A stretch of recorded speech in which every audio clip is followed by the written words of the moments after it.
Sound take 7 action. तो चलिए शुरू करते हैं।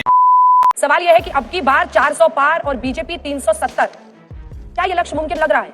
शुरुआती कमेंट छोटा छोटा सब लोग दे दीजिए, फिर आगे बहस करेंगे। Good question, you are a good question. ऐसी तैयारी है हमारी भी और जनता की भी कि नरेंद्र मोदी जी पुनः प्रधानमंत्री बनेंगे, 400 का आंकड़ा पार होगा और अप्रत्याशित जीत होगी। जितनी सीटें भाजपा ने कभी नहीं पाई उससे ज्यादा सीटें भारतीय जनता पार्टी और एनडीए पाएगा। साले का खोपड़ी तोड़ साले का। और इसकी प्रमुख वजह क्या है?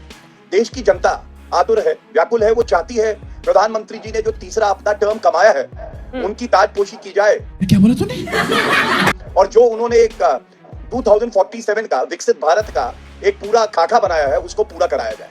और ये बिल्कुल स्पष्ट हो गया है, चाहे वो ओपिनियन पोल हो, चाहे आप जनता से बात करिए, चाहे वो कोई व्यक्ति हो, कि नरेंद्र मोदी जी वापस आएंगे। बात ये नहीं हो रही कि कौन आएगा, बात ये हो रही है कि भाजपा की सीटें कितनी आएंगी, एनडीए की सीटें कितनी आएंगी। और मैं एक बात और कह दूं, 10 साल ईमानदारी की सरकार, किसी में हिम्मत नहीं है कि एक आरोप लगा सके नरेंद्र मोदी जी पे। चल झूठा। सीएए हो, आर्टिकल 370 हो, चाहे वो वन नेशन वन पोल हो, बड़े बड़े फैसले लिए जा रहे हैं, त्वरित गति से लिए जा रहे हैं और सबको साथ में लेके मंथन करके संवाद करके लिए जा रहे हैं। मैं कब हो गया ये? कब हुआ कब? और इसीलिए जनता चाहती है पुनः एनडीए की सरकार बने, नरेंद्र मोदी जी प्रधानमंत्री बने। सीए का कोई मुद्दा नहीं है, केवल मुद्दा क्रिएट किया गया है और बीजेपी शायद सीए के खिलाफ थी, इसलिए 4 साल तक उसको लटकार कर रखा। जैसे ही इलेक्टोरल बॉन्ड्स का मामला सामने आया, सीए भी आ गया, इलेक्शन कमीशन ने भी सब कुछ अनाउंस करना शुरू कर दिया। किस तरह से तमाम चीजों का ध्यान भटकाया जाए और 10 साल से जो झूठ और लूट की सरकार चल रही है उसको कैसे बचाया जाए, तमाम संस्थान उस काम पर लग गए हैं। सही पकड़े हैं। आज जिस तरह से 2 दिन से खबरें आ रही हैं और सुप्रीम कोर्ट जिस तरह से लताड़ लगा रहा है, आज ही सुबह एसबीआई ने रिप्रेजेंट तक नहीं किया सुप्रीम कोर्ट को और सरकार के वकील केवल एसबीआई को बचाने के लिए पहुंच गए। इससे सीधा सीधा पता चलता है कि इलेक्टोरल बॉन्ड्स लाखों करोड़ का घोटाला है कि आप पैसा दो बीजेपी को और काम ले लो। आपको पूरा बताता हूं कि ये इतना बड़ा घोटाला है अंजना जी कि पूरा का पूरा चुनाव और पूरी देश की जनता आज चिंतित है। आज सीधा हो रहा है कि यही मोदी सरकार की गारंटी है कि जहां जहां तक नजर जाएगी वहां वहां तक आपको लूटपाट मिलेगी, वहां वहां तक आपको भ्रष्टाचार मिलेगा। नोटबंदी से भी बड़ा घोटाला नजर आ रहा है, पेगासस राफेल से भी बड़ा घोटाला है और पीएम केयर्स फंड का भी अगर आंकड़ा सामने आ जाए तो एक दिन भी ये सरकार नहीं चल पाएगी। ये बड़ी अच्छी बात कही आप। 30 कंपनियां ऐसी हैं जो कल लिस्ट आई है, जिसके अंदर 30 कंपनियों के ऊपर या तो ईडी या सीबीआई की रेड हुई है और उसके बाद फिर हफ्ता वसूली हुई है। ये जिस तरह से थानेदार एसएचओ हफ्ता वसूली करता है उस तरह से हुआ। ये जो लिस्ट आई है, हम 3 महीने चाहिए, 4 महीने चाहिए और उसके बाद एक दिन में लिस्ट दी और उसमें भी 3500 के करीब बॉन्ड जो है वो छुपा लिए। उसके बाद जो यूनिक आइडेंटिटी नंबर है उसको छुपा लिया। सुप्रीम कोर्ट ने आज फिर लताड़ लगाई है कि हमें पूरी की पूरी डिटेल्स दीजिए। आज पूरी तरह से 3 चीजें सिद्ध हो गई हैं कि ये हफ्ता वसूली सरकार है। पहले ईडी सीबीआई इनकम टैक्स के लोगों को भेजती है, फिर भाजपा के अकाउंट में पैसा आता है और फिर उसके बाद चेन बन जाती है, उसके बाद तमाम काम मिलते हैं। सरकार पूरी तरह से इसमें शामिल है, लूटपाट में, ऑर्गेनाइज्ड लूट में पूरी तरह से सरकार शामिल है। जो सतपाल मलिक जी ने कहा था कि पीएम को करप्शन से कोई परहेज नहीं है, ये खुलासे के बाद ये चीज सिद्ध हो जाती है। जो व्यक्ति कहता था ना खाऊंगा ना खाने दूंगा, आज सिद्ध हो गया कि वो सब कुछ बीजेपी को खिलाएंगे। अरे बाप रे, ये तो धोती खोल रहा है। ये जो एनडीए है, नेशनल डाकू अलायंस, इसका पूरी तरह से एक एक पर्दाफाश हो रहा है। हम एक 2-3 एग्जांपल केवल दे देता हूं। एक फ्यूचर गेमिंग कंपनी है, 409 करोड़ रुपए ईडी जब्त करती है, उनकी प्रॉपर्टी अटैच करती है और 3 दिन 4 दिन के बाद उनका पैसा जाना शुरू हो जाता है और वही प्रॉपर्टी भी हट जाती है वहां से और पूरी तरह से उनको काम मिलना शुरू हो जाता है। एक कंपनी सीरम, इन लोगों ने तो कोरोना में भी नहीं छोड़ा। सीरम जो कंपनी थी जो वैक्सीन बना रही थी उससे भी पैसे ले लिए और उसको पूरे इंडिविजुअल जो सिंगल राइट से उसको दे दिए। आपको याद होगा कि मोदी जी वहां सीरम गए थे और तमाम सवाल उठे थे। वो एक अलग बात है कि आज मीडिया उन चीजों को शायद याद न कर पाए, लेकिन हमने उस समय पर भी याद किया था कि हैदराबाद से कितने चार्टर्ड फ्लाइट्स वेस्ट बंगाल गए हैं। मैंने आज तक नहीं कहा था। आपको जो पैसे मिले, आपको किसने अंजना जी, जली ना, तेरी भी जली ना। अंजना जी, सरकार उनकी है, जो जांच करना चाहे वो जांच करे। 10 साल हो गए, 10 साल में एक एफआईआर जो मोदी सरकार ने की और उसमें एक व्यक्ति कन्विक्ट हो गया, केवल आप आरोप लगाकर चले जाएंगे। एक अंतिम बात कहना चाहूंगा, इसमें एक नवयुगा कंपनी है कि अभी 41 मजदूर फंसे थे और तमाम लोगों ने उस कंपनी के नाम को बचाने का प्रयास किया था। उस कंपनी से पैसे लिए इन्होंने। कोरोना में जो यशोदा हॉस्पिटल यही नोएडा में था, उसने जिस तरह से उससे भी पैसे ले लिए और तो और इन्होंने पाकिस्तान की कंपनियों को भी नहीं छोड़ा। पाकिस्तान की कंपनियों से भी जो लोग पुलवामा का हिसाब नहीं दे पाए, आज वो पूरी तरह से एक्सपोज हो गए।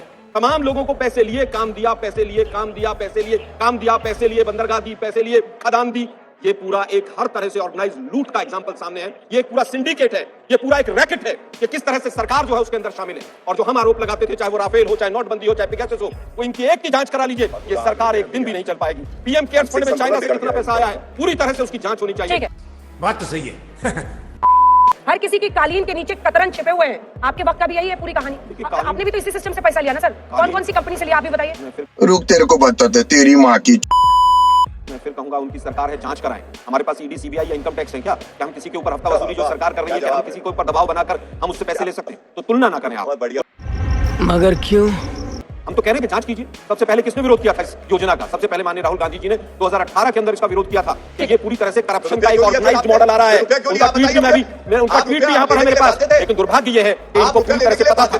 आप देखिए इनका एक खास बात और है, देखिए आपके बीच में नहीं बोला था, मैं पूरा शो आपको नहीं बोलूंगा। फिर ये कहूंगा आप इसके अंदर एक क्रोनोलॉजी और है, 2018-19 लोकसभा का चुनाव, 2018 5 राज्यों का, छोटे राज्यों का चुनाव, उसके बाद जब जब चुनाव आया है तब तब बीजेपी को चंदा मिला है, जब जब काम ठेके आए हैं तब तक हुआ है। क्या बात है सर, क्या बात है सर, क्या बात, ये बात है। जब आप सत्ता में थे तो आपको ज्यादा पैसा मिलता था, आप भी यही करते थे। तो कह रहे हैं कि 10 साल हो गए ना, आपकी सरकार है, आपकी सरकार पकौड़े चल रही है क्या? चाइना से पैसा लेंगे, पाकिस्तान से पैसा लेंगे और पूरे देश को राष्ट्रवाद का पाठ पढ़ाएंगे। गजब बेइज्जती है। चुनावी तैयारी के तौर पर आप क्या कहेंगे, क्या बताएंगे? योगी तो घूम रहे हैं, अयोध्या से उन्होंने शुरुआत कर दी है। देखिए अंजना जी, मैं आपकी जानकारी के लिए और दर्शकों की जानकारी के लिए मैं कह सकता हूं कि उत्तर प्रदेश में सबसे पहली सूची अगर प्रत्याशियों की किसी समाजवादी पार्टी ने दी और हम लोग लगातार बूथ पर, सेक्टर पर, पोलिंग पर, दाद पे अपना काम, और आपने जब कार्यक्रम की शुरुआत की तो बीजेपी के प्रवक्ता आप बताइए तैयारी क्या है? ये तो हमसे पूछने की तैयारी क्या है? भाजपा से तो देश ये पूछ रहा है कि आपने जो 10 साल में वादे किए तो उसमें आपने कितने पूरे किए? यही नहीं, अभी और सुनिए। और भारतीय जनता पार्टी का जो राष्ट्रवाद था, जो इनकी देशभक्ति थी, जो इनकी फकीरी थी, जो इनकी ईमानदारी थी, जो इनकी 24 घंटे काम करने की चेहरा था, वो तो दर पर दर सब कुछ साफ होता जा रहा है। आप सोच सकते हैं, ठीक है चंदा आप लीजिए, खूब लीजिए, लेकिन क्या कोरोना महामारी में भी आप वैक्सीन बनाने वाली कंपनी से भी चंदा के नाम पर पैसा ऐंठ लेंगे? पहले मुझे कहानी याद आ रही कि जैसे शोले पिक्चर में गब्बर सिंह पहले नहीं जाते थे, पहले सांभा और कालिया जाते थे, तो पूरे देश में पहले ईडी और सीबीआई जाती कंपनियों के पास, पहले ब्लैक लिस्टेड करती है, धमकी देती है, गब्बर सिंह बाद में वसूली करते हैं। अब जब वसूली की सूची माननीय सर्वोच्च न्यायालय ने गब्बर सिंह की देश के सामने रख दी, तो अब समझ में आ रहा है कि असली गब्बर सिंह कौन है। असली भ्रष्टाचारी कौन है? किसने लूटा है देश को, किसने बर्बाद किया है, कौन राष्ट्रवादी है, कौन 24-24 घंटे काम करता रहा? अगर माननीय प्रधानमंत्री जी 24 घंटे किसानों के लिए काम करते तो किसानों की आय दोगुनी हो जाती है अंजना जी। बेरोजगार नौजवानों के लिए काम करते तो रोजगार मिल जाते। महंगाई कैसे कम होती है, इस पर काम करते तो महंगाई कम हो जाती है। क्या कर रहे हैं यार तू? तो मजाक है क्या? पेट्रोल और गैस के दाम चुनाव के समय नहीं कम करने पड़ते। अगर सीमा की सुरक्षा पर काम करते तो आज देश की सीमाएं सुरक्षित होती। लेकिन हमें भरोसा है, मैं फिर कह रहा हूं आपके कार्यक्रम में, आज की डिबेट में जब कल डेटें आनी है, आचार संहिता लागू होनी है, एक दिन तारीखों के एक दिन पहले कह रहा हूं, पूरी देश में भारतीय जनता पार्टी 200 सीट नहीं पाने जा रही, सरकार बदलने जा रही है। और जो हमारे नेता कहते हैं कि जो 14 में आए थे वो 24 में जा रहे हैं, जो उत्तर प्रदेश से जीत के गए थे वो उत्तर प्रदेश से ही आके सरकार से रखने जा रहे हैं। महाराष्ट्र पर आते हैं और यहाँ की 48 सीटों पर चर्चा करते हैं, क्योंकि यहाँ की लड़ाई भी काफी हद तक ये तय करेगी, क्योंकि बिहार में तो नीतीश कुमार वापस एनडीए में चले गए, लेकिन यहाँ की लड़ाई शायद तय करेगी कि इस बार नतीजे क्या होंगे। क्योंकि दोनों फैक्शंस, चाहे वो शरद पवार के गुट में वो अजित पवार अलग हो गए, या फिर उद्धव ठाकरे आपके गुट में जहां शिंदे साहब उधर चल गए, महाराष्ट्र के नतीजे काफी हद तक तय करेंगे कि कौन कुर्सी पर बैठेगा या फिर किसकी कितनी सीटें आएंगी। बारामती में देखिए, नाभी से सुप्रिया सुले और वहां पर अजित पवार की पत्नी सुनेत्रा पवार चुनावी मैदान में बारामती सीट पर, और दोनों एक दूसरे पर धमकाने का और इस तरह के आरोप लगा रहे हैं। लड़ाई घमासान है, तैयारी कैसी है? सीट शेयरिंग में मामला सब कुछ क्लियर हो गया, नहीं हुआ, क्या हुआ? अभी बदत है भाई, अभी बदत है। अंजना जी नमस्ते। आपके और आपके दर्शकों को बता दूं कि हमारे यहाँ भारत न्याय यात्रा चल रही है।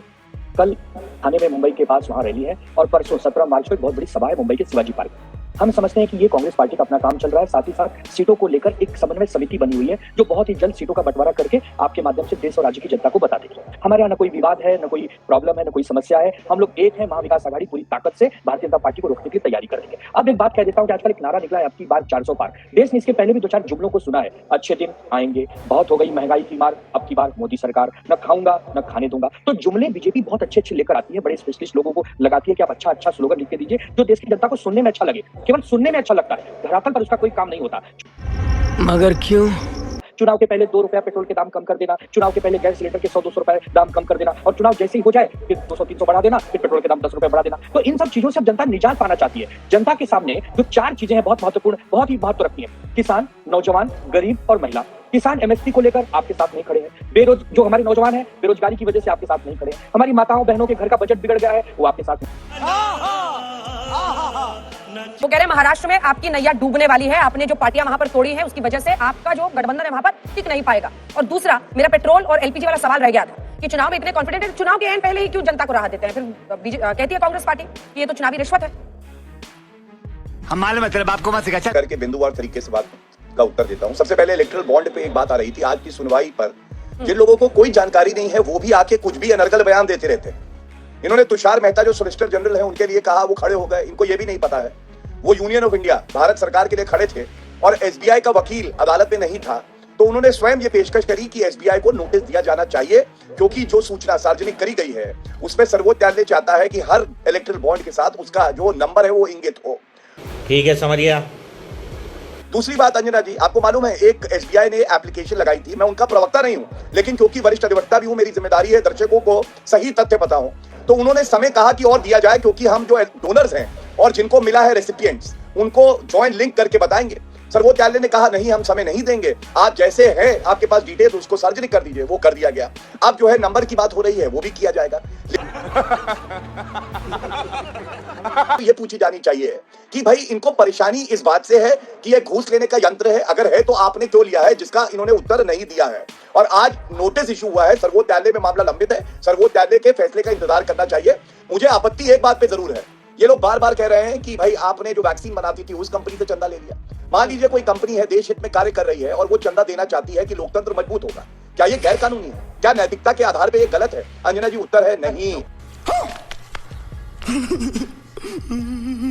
इसीलिए पहले से ज्यादा पारदर्शी ये सिस्टम लाया था जिसको सर्वोच्च न्यायालय ने कहा कि बदलो, आगे बदला जाएगा। दूसरी बात पेट्रोल डीजल पे आपने करी, तो पेट्रोल डीजल पे मैं ये बता दूं आपको कि पिछले से पिछले साल की दिवाली जो थी उसमें हमने पेट्रोल डीजल पे जो रेट था वो घटाया था। ये क्या होता है, मार्केट ड्रिवन प्राइस होता है और जो तेल कंपनी है ये लोग तय करती हैं। जब अर्थव्यवस्था बढ़ रही है तो मेरा ये अनुमान है कि पेट्रोल डीजल जो ये कंपनियां हैं गैस की, इनको लगता है आगे भी मुनाफा होगा, ये मुनाफा जनता तक जाना चाहिए, इसमें कोई गलत नहीं है। अच्छा, हमको सिखा रिया है। बताता हूँ, हिमाचल प्रदेश में एक गारंटी दी थी कांग्रेस पार्टी ने, उन्होंने कहा था महंगाई बहुत है और हम तेल के दाम कम करेंगे, और उसके बाद डीजल पे 2 बार 3-3 रुपए 6 रुपए बढ़ा दिया। और जब आपके कार्यक्रम में हमने ये सवाल पूछा कि क्यों बढ़ाया, तो उन्होंने कहा टेम्पररी है, लेकिन सरकार को तो काफी समय हो गया, वो अभी तक ठीक नहीं किया गया। तीसरी बात समाजवादी पार्टी की कर लेते हैं। समाजवादी पार्टी के प्रवक्ता पूछ रहे थे कौन से वादे हैं जो पूरे किए, तो मैं बताता हूं, मैनिफेस्टो उठाइए। हमने कहा था अनुच्छेद 370 हटाएंगे, 70 साल तक नहीं हटाया, हमने हटाया। हमने कहा भव्य राम मंदिर बनाएंगे, मैनिफेस्टो में था, पूरा कर दिया। हमने कहा था यूसीसी लाएंगे, उत्तराखंड में आ गया। हमने कहा था सीए लाएंगे, हम ले आए, आप छाती पीट रहे हैं। हमने कहा था 1 नेशन 1 पोल होगा, कमिटी ने रिपोर्ट दे दी। हमने कहा था कि घर बनाएंगे, तो हमने 4 करोड़ घर बना दिए। 12 करोड़ घर ऐसे हैं जहां जल आने लगा नल में, ऐसे 10.5 करोड़ परिवार हैं जहां महिलाओं को गैस सिलेंडर उज्ज्वला योजना में मिल रहा है। हमने 11 से कुछ पूछा मैंने कुछ। देखिए 52 सीटें आपने 19 में जीती थी, लेकिन 190-96 सीटें थी जिस पर आप नंबर 2 पर थे। स्ट्रैटेजी क्या है, किस तरह की ताकत आप इन सीटों पर झोंक रहे हैं ताकि आप कन्वर्ट कर सकें विक्ट्री? देखिए ऐसा है, सबसे पहले तो मैं पेट्रोल और डीजल पर बता दूं, 9.5 साल तक देश की जनता को लूटा और उसके बाद 2 रुपए कम करके आप मुझे वोट दे दीजिए, मुझे वोट दे दीजिए। पाकिस्तान की कंपनियों से पैसा लेंगे, पीएम केयर्स फंड में चाइना से पैसा लेंगे, पुलवामा की जांच नहीं कराएंगे और उसके बाद कहेंगे कि साहब मुझे पुलवामा के शहीदों के नाम पर वोट दे दीजिए। ये सरकार है। 30 कंपनियां ऐसी हैं जो 30 की 30 कंपनियां जिनके ऊपर ईडी सीबीआई की रेड हुई और अगले हफ्ते पैसे आ गए। इसको हफ्ता वसूली सरकार। अब समझ आ रहा है कि 50-50 खोखों में एमएलए कहां से खरीदे जा रहे थे। अब समझ आ रहा है कि 18-18 घंटे ये जो नेशनल डाकू अलायंस की सरकार चल रही थी वो कहां पर डाका डाल रही थी। आज भी सरकार छुपाना चाहती है। सुप्रीम कोर्ट ने आज भी फटकार लगाई है। 3500 के करीब बॉन्ड छुपा गए। 2018 से 19 चुनाव का समय था, 18 में भी 19 में भी। क्या मित्र मंडली के बॉन्ड तो नहीं थे वो? हम जानना। अरे बाप रे, ये तो धोती खोल रहा है। यूनिक आइडेंटिटी नंबर को क्यों छुपाया गया? आज भी सुप्रीम कोर्ट फटकार लगा रहा है। बड़ी चालाकी से आज एसबीआई का वकील वहां पर प्रेजेंट नहीं हुआ। 2-3 दिन और ले लो, उसमें और मैनिपुलेशन कर लो। क्या दिखाना है, क्या नहीं दिखाना है, क्या छुपाना है। पीएम केयर्स फंड पर भी यही हुआ था। अब समझ आया कि शेल कंपनीज की बात मोदी जी बार-बार क्यों करते थे। इसमें तमाम शेल कंपनियों के पैसे तो नहीं है, उस जांच से तो नहीं भाग रही है कंपनी। सुप्रीम कोर्ट फटकार लगाता है। उसके बाद भी ये निर्लज्जता के साथ सरकार कहती है कि उसने ऐसा किया था, उसने ऐसा किया था। अरे भाई आपकी तो 56 इंच की सरकार है, पकौड़े चल रही है सरकार, जांच कराओ ना। तौबा तौबा तौबा, थारा मूड खराब कर दिया। 2014 के बाद बार-बार पूछता हूं, एक जांच पूरी नहीं हो, बताइए मुझे। 2,76,000 करोड़ का घोटाला हो गया। अरे ताबूत कांड वालों, 10 साल हो गए आपको। ताबूत कांड वालों, कम से कम जांच तो करा लो। जिस दिन राफेल की जांच होगी, तमाम मित्र मंडली जेल के अंदर चली जाएगी। जिस दिन जांच होगी अडानी के तमाम शेयर्स की, पूरी तरह से एसबीआई के और तमाम जो डायरेक्टर्स हैं और सेबी के डायरेक्टर्स हैं, जब उनके ऊपर जांच होगी तो पता चलेगा कौन जेल के अंदर है और कौन जेल के बाहर है। आज भी आप जनता को मूर्ख समझ रहे हैं। आज भी आप छुपाना चाहते हैं सब कुछ। सुप्रीम कोर्ट को भी बरगलाना चाहते हैं। याद होगा पेगासस और राफेल में भी किस तरह से एफिडेविट दिए गए और किस तरह से शनिवार और इतवार को एक केस के अंदर एफिडेविट को बदला गया। लेकिन दुर्भाग्य है कि उस समय के जितने तमाम सुप्रीम कोर्ट के चीफ जस्टिस और कई जजेस थे, नोटबंदी को भी ठीक ठहरा गए। राफेल की भी जांच नहीं होगी। कोई राज्यसभा चला गया, किसी को कहीं पर कुछ मिल गया, कोई किसी कमीशन में चला गया। जिसने चिदम्बरम साहब के खिलाफ ऑर्डर पास किया उसको एक कमीशन का वो चेयरमैन बन गया। आज पूरी तरह से मैं कहूंगा 2 मांगे हैं कि चंद्रचूड़ साहब को तुरंत सुरक्षा दी जाए, जज लोया वाला हाल ना हो जाए इनका कहीं, कि कहीं पर कोई दुर्घटना ना हो जाए।